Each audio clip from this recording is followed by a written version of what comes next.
আসসালামু আলাইকুম। Model academy কর্তৃক আয়োজিত অনলাইন ক্লাসে প্রথম শ্রেণীর সকল শিক্ষার্থীকে স্বাগতম। আমি আফরোজা রানা, সহকারী শিক্ষক, মডেল একাডেমি।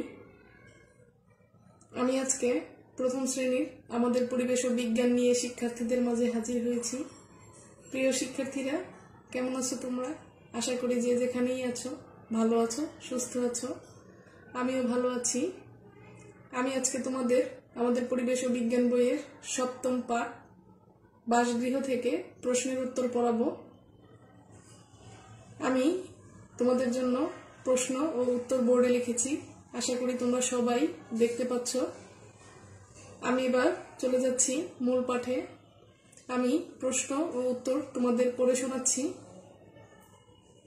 1 নম্বর প্রশ্ন, বাসগৃহ কাকে বলে?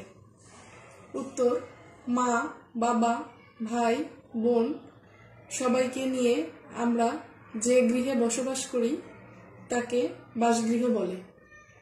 2 নম্বর প্রশ্ন, বসবাসের জন্য আমাদের বাসগৃহের প্রয়োজন কেন? উত্তর, রোদ, বৃষ্টি, ঝড়, শীত, হিংস্র জীবজন্তু ইত্যাদির কবল থেকে রক্ষা পেতে এবং আমাদের ব্যবহারের জিনিসপত্র নষ্টের হাত থেকে রক্ষা করতে বাসগৃহের প্রয়োজন। 3 নম্বর প্রশ্ন, ঘরবাড়িকে কয় ভাগে ভাগ করা যায় ও কি কি?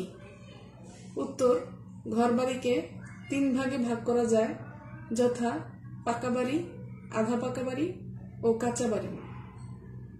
4 নম্বর প্রশ্ন, পাকা বাড়ি কাকে বলে? উত্তর, যেসব বাড়ি ইট, বালি, সিমেন্ট, রড ইত্যাদি দিয়ে তৈরি সেসব বাড়িকে পাকা বাড়ি বলে। তাহলে ছোট্ট সোনামণিরা, এখানে 4টি প্রশ্ন ও উত্তর আছে।